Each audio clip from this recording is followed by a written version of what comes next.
Ashtrabhyush Savavidika Fal Savasiddhant Ratnadiya Savaloke Kadrik Pradhan Sava Bhagavat Pran Srimad Bhagavat Prabhu Kalidwanto Ditaditya Shri Krishna Parivartita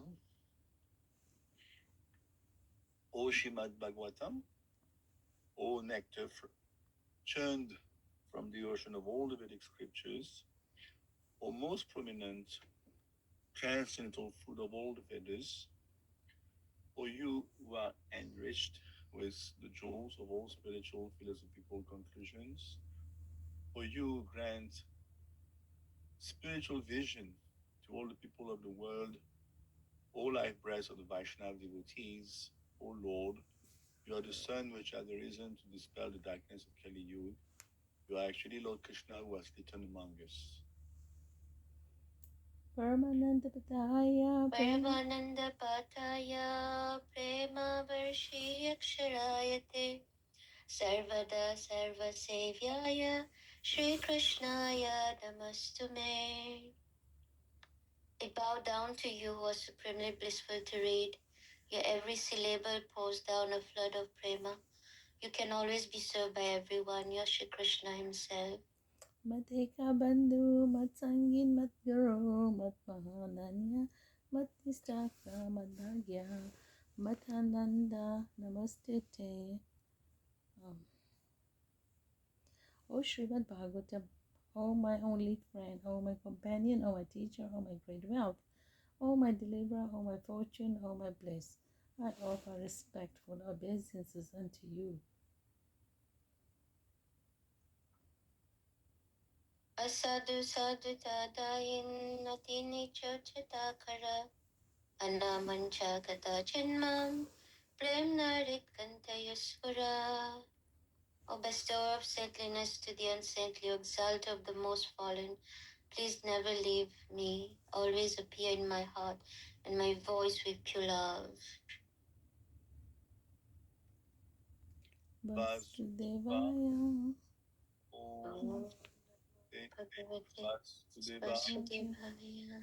Om Namo Bhagavate Vasudevaya. Om Namo Bhagavate Vasudevaya. Vasudevaya. Om Namo Vasudevaya. Om Dasya Gananjana Jalashalakya Chakshuramitaniyena Tasmai Shri Gurave Namah. Shri Chaitanya Manobhishtam Stapinam Yena Bhutale Swayam Kantamayam Tadati Padamikam Vandeham Shri Guru Padakamalam Shri Shri Guru Guru Vaishnavam Vishnu Sagrajatam Sahagana Raghunatam Vitam Tam Tadvitam Savadutam Parijat Krishna Chaitanya Devam Shri Radha Krishna Padam Sahagana Lalita Shri Vishakam Vitam Scha He Krishna Krishna Sindhu Bhujgatpate Gopika Rupesh Gopika Kanta Kanta Namaste Sapta Kanshane Gurangi Radhe Vrindavane Ishavanu Te Devi Pranamyani Hari Priya Priya Vanchakalpat Gopa Sindhava Ambavan Chankatita Yo Nama Indriya Vaishnavi Krishna Namo Nama Jai Shri Krishna Krishna Chaitanya Chaitanya Prabhu Prabhupada Nityananda Shri Shri Advaita Radha Shiva Shivasa Sadi Gaur Gaur Bhakta Vrinda Vrinda Hare Krishna Hare Hare Krishna Krishna Krishna Krishna Hare Hare Hare Hare Hare Hare Rama Ram Rama Ram Rama Hare Hare Hare Hare Krishna. Very bold, Prabhu. So it's been at least 1 or 2 weeks we haven't met, I believe. Huh?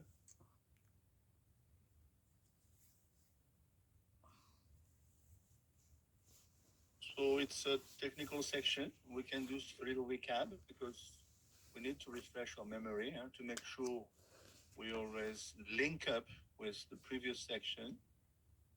So what's happening in this beginning of the 10th chapter, second canto? briefly. So the beginning, the very first verse explain the 10 topics, Yes. and which is going to be, we understand how even the 9 topics ultimately prepares us to understand and realize the 10th topic, which is Ashraya. And you explain about how the Sharup Lakshan and the Lakshana, Mhm. how Krishna is Swarup Lakshan is Satyam Param Dhimahi, and the different ways to acquire knowledge. And also we discuss about how the 16 ingredients or um, the, that comprises the Sarga, which is created by the Supreme. Visarga is by Brahma,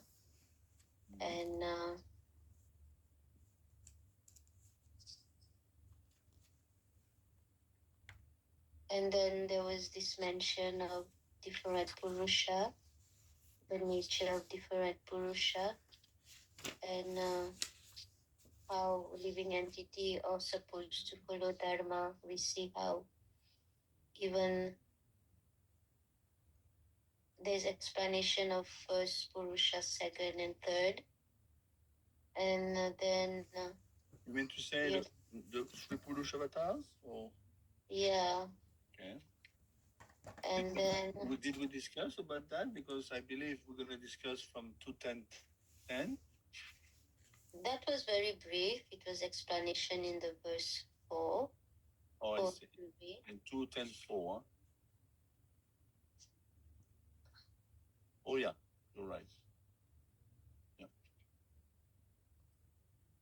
So practically each of we see each verses tend to explain different topic. Like 2:6 is Nirodha, 2:10:5 is Ishanukatha, Mhm.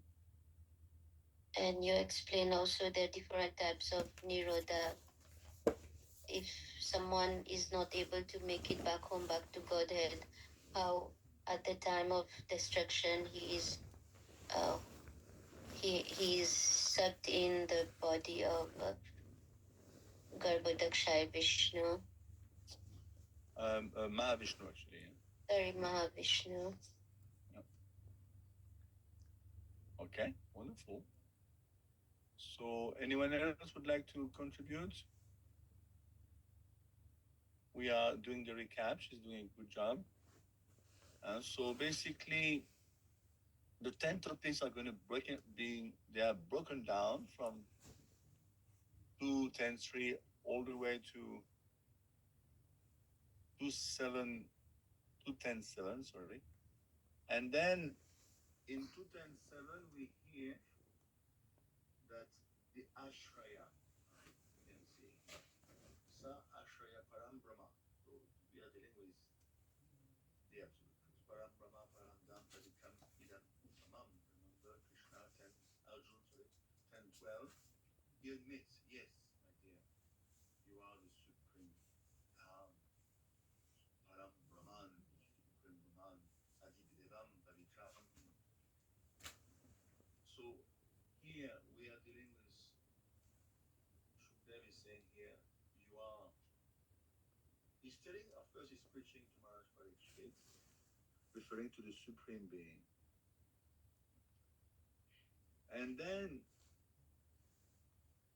2:10:8, 2:10:9 are a bit technical, I have to admit, but we cannot brush it away in one go. It's 2:10:8.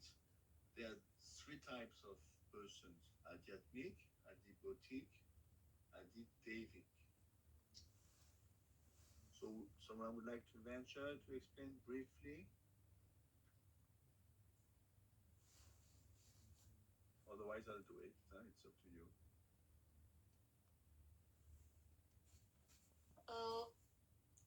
What I learn is, you see, the Adhyatmic, we are interdependent. Jiva in the material world is, we are interdependent.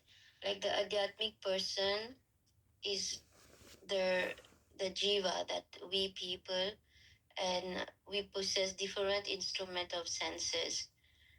And Adidevic person is the controlling deities of the senses. We can also give example of Brahma, Shiva, Vishnu. They control, and the jiva is controlled. They are the controller, and the jiva is controlled. And the adiboitic person is the material body, the mind.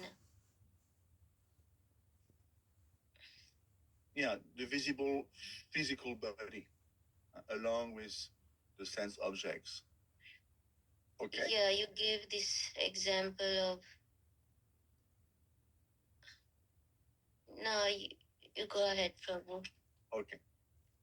By the way, Moshe Prabhu has come, or let's see.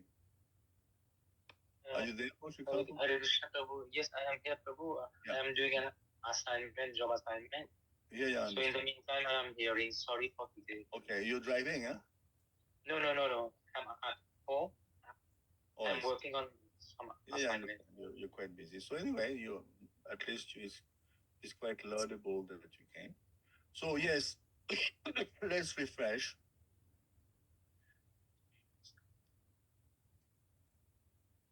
We are talking about Ashraya Tattva in this section, starting from 210.7. Ashraya Tattva means Krishna, the support of everything, even from the micro cosmic viewpoint is always behind everything. Krishna is the support of each individual from day to day. We are always, no one can exist without Krishna. So now the Jiv, we are Jiv. We are Jiv Tattva, we know that. Krishna says in Gita, Para Prakriti, Aparayamita Svadyam Prakriti Vidimipuram. So we are definitely superior, but the problem, we tend to misidentify with the senses. So that entity who misidentify with the senses, even though it's a Jiv, is called the Adhyatmic person. We are pure, we are Asangoyam Purusha, we are always pure, but we misidentify. This is our problem. And then number two, Adidevic Purush. And how many? It's huge. 33 million demigods, but of course, not all the demigods are presiding deities. We discussed way back in the beginning of the second canto. Remember the presiding deities? There were 10 in number. Let's find it again. I think it's in the beginning of. Yes. So the Digdevatas means the 10 directions. Surya, Vayu, these are the big presiding deities. Ashvin Kumar, and they are the fathers of Sahadev and Nakul. Varun, these are very big demigods. Varun, the water. Indradev, Upendra, Agni, Mitra, Prajapati. So they are the Adidevic. And the physical visible, we see the bodies of each other, elephants and 84 lakhs of species of life. They are incarnated embodied in the matter, and they are attracted, they have senses, they are attracted to sense objects. So this is called adibotic. So only because of the adibotic, only because we are embodied can we see between the soul and the demigods. You follow? If you're not embodied, you cannot distinguish. When you're not embodied, you cannot distinguish the other two. What are the other two? Adhyatmic, you are Jiv, and Adidevic. As if they are merged, basically. So, because most of the time, as I told you many times, we are not embodied. But we shouldn't be thinking that when we are not embodied, the senses are not present. Even before the creation of the gross body, the senses and the presiding deities are there, present with the jiv. And I always give the example of your seat. If you go to a theater, the seats are there all the time. Sometimes they are occupied, sometimes they are not occupied. So when you are not embodied, your subtle senses are there, but they are not occupied. Now you are being impregnated by a male into a female, and now you have senses. What is the verse in the Gita? Remember? 59. Krishna says, the living entity taking another gross body obtains a certain group, a certain type of ear, tongue, nose, sense of touch, which are grouped about the mind. It thus enjoys a particular set of sense objects. So we are given gross organs. Now those gross organs are going to occupy the seats of the senses. You follow?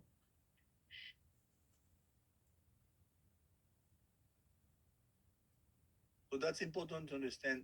As long we are not embodied, there is no distinction between the deities and the jivas because you have no physical body. So once the physical body comes into existence, then the senses come and sit in their seat, and the presiding deities can kick into action. But we know that our ears, our eyes are not the one that we have now. They are not the real senses. They are just seats for the actual senses. The actual senses are subtle. It's called in Sanskrit Linga Sharir Antakaran. The subtle, but the subtle senses. So what happened is, Krishna says in the Gita 15:7, Mamem Namcho Jiva Loke Jiva Bhuta Sanatanaha. We are part and parcel of Krishna, but we want to enjoy, so we attract the mind. We attract the mind and the five senses. They are situated in material nature, and we attract them. We want to possess them. Why? Because we want to enjoy. We cannot enjoy without the mind and the senses. So this section is beautiful in the Gita. Look it up, 15:8, 15:9. Krishna says, when the soul quits his body, he carries his five senses and the mind from their seats into another next body. You follow? Just like you were an hippopotamus, you had, gross organs of a hippopotamus, and now the hippopotamus is leaving the body like everyone else. Now you're gonna carry those five subtle senses with you because you still want to enjoy. And now you're moving into the body of a bit higher species, let's say, I don't know, an elephant. Obviously, I think it's more advanced than a hippopotamus. So now you're becoming an elephant. So your subtle senses, the seat which are unoccupied, all of a sudden are going to be occupied by the senses of an elephant. Just like Krishna says in the Gita 15:8, just like the air carries aromas. And now you find yourself in the body of an elephant and you still want to enjoy. So now you're going to be enjoying with a new set of senses, but in the body of an elephant. This is exactly what happens. So obviously at the time of death, the visible ears and eyes do not disappear. The subtle senses situated in them, along with the mind, are carried away with the soul, by the soul, I would say. This is what happens. So again, unless and until you are embodied, you cannot distinguish. You cannot distinguish. You cannot distinguish between you, between me, between the presiding deities. So we need those three purush, Adhyatmic, Adidevic, Adibhotik. Otherwise, you cannot function. They are totally interdependent. So it means if they are interdependent, they are not the boss, they are not the Ashraya. They need the other to function. Example, if there is no visible object, there's nothing to be seen, then you may have sense organ, but if there's nothing to be seen, what's the use?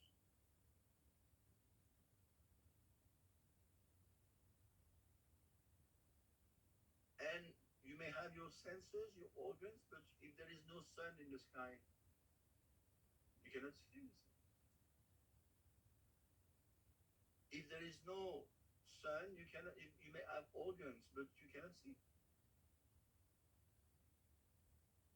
And if there is the sun in the sky, and you're not embodied, you cannot perceive. So, in the absence of any one of those three, Adidevic, Adibhotik, Adhyatmic, you cannot find the others. Do you understand, or is it too complicated? Prabhu, I have a question if I may ask. Please. So suppose there are, sometimes a person commits suicide or, Yes. the body is destroyed, but then we know that the jiva is in its subtle body. And sometimes we know that sometimes we call them ghosts or Brahma Buddha. Yes. So while they have destroyed their body, they are present in their subtle body, they cannot see, they cannot. So that's a very good question. First of all, it's extremely sinful. If you shorten your lifespan in a disruptive manner, willingly you shorten your lifespan. That's extremely sinful. So now you are on the subtle plane, and the gross organs that you were occupying, purposefully you attempted, you killed that body. So now you find yourself hovering on the mental plane. Obviously, you have no more physical. There's no more adibhotic. You follow? There's no more adibhotic. You are what's left because adhyatmic is there, but you cannot distinguish. But you still have this Purushabhiman to enjoy. So what's going to happen? You have seen most of the goats are quite nefarious. They want to enjoy because it doesn't mean you have no senses that you lose your taste for enjoyment. We discussed in 259 Rasa Varjam, Rasopyasya. They still have a taste to enjoy. So what do? They tend to occupy someone else's body. You have seen many cases, female ladies are being bothered or nagged by goats, male goats, because they want to enjoy. They cannot enjoy. They have no adibhotik. But still, the tendency is there. The Purushabhiman is there in them. and they are hovering. Usually they hover for 125 years. This is the punishment as a ghost, about 125 years. They want to eat, but they have no organs to eat. So they're extremely frustrated. This is severe punishment to be a ghost. So the idea is that one Purush are shelter for the other, Adidevik, Adibotik. They need to one another to function. And of course, what is beyond those three?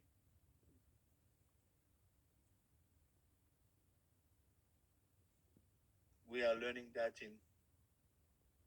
in 2.10.8 or even 2.10.9. The Jiv. And the Jiv is beyond those three. The Jiv doesn't need to be embodied to function. The Jiv doesn't need the demigods. The pure soul. I mean, talking about once you're back in the spiritual world, whether there is sun or not in the creation doesn't matter to you. So the Jiv is beyond those three Purush. And beyond the Jiv, who is there, according to 2.10.9? Sa Atma Svashraya Shraya. This is Paramatma. So Paramatma is even the shelter of the Jiv, even the shelter of himself.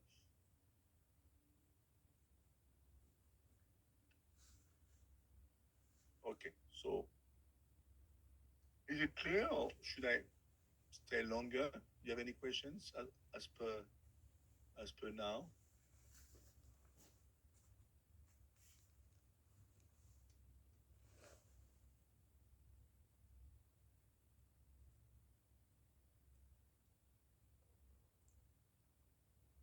Everyone is okay, or is it you want me to linger longer?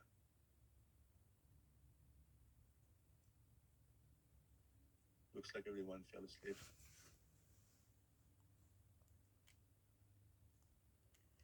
Can you hear? So Prabhu, in short, can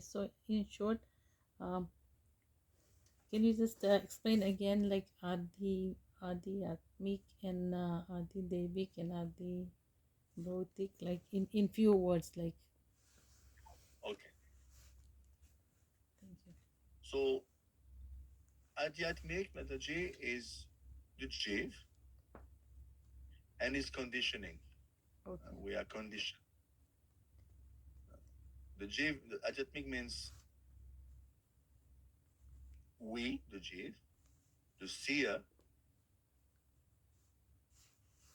but already we are in a conditioned state. We tend to identify with the honor. These are my eyes. These are my hands. So it's called the conditioned Jiv, I would say, the Adhyatmic person. So that's one Purush, Adhyatmic Purush. But we need also the Adidevic Purush. That is all the presiding deities. And we know that everything in your body, your eyelids, your hand, your nose, your leg, everything is controlled by demigods. You cannot even move your finger without the demigods. Every part of your body is controlled by demigods, especially presiding deities. And there's 10. So they are called the Adidevic Purush. But again, how can you perceive the Adhyatmic and the Adidevic? You need to be incarnated. You need to be embodied in a body. That's called the physical body. That's called adibotic. Your senses need to reside somewhere. You follow? Now you are in the body of a lady, so your senses reside in the body of a lady. Otherwise, you cannot act. If you have nobody, you cannot act. You cannot perceive. You cannot distinguish. So unless and until we are embodied, we cannot distinguish between the Adhyatmic and the Adibotic, the Adidevic. The distinction will come only when we are incarnated in body.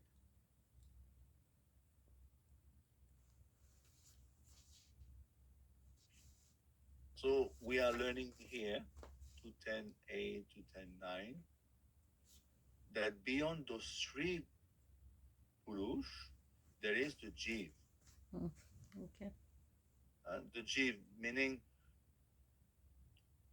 the chit kana. Remember we discussed when we are injected, when we are thrown in material nature, the pradhan, we are particle of chit shakti.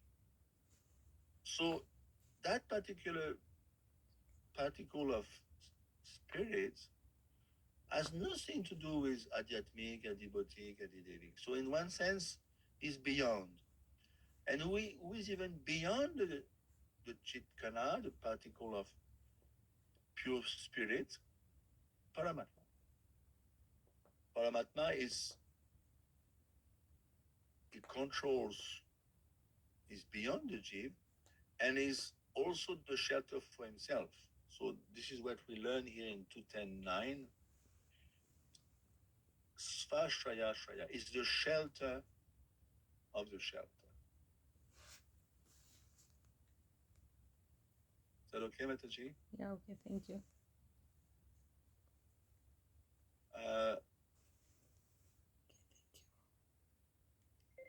Renishta, your ref, she's sleeping now. She must be tired. Okay. So let's move on. Unless you have more questions, we'll move on from 210.10. 210.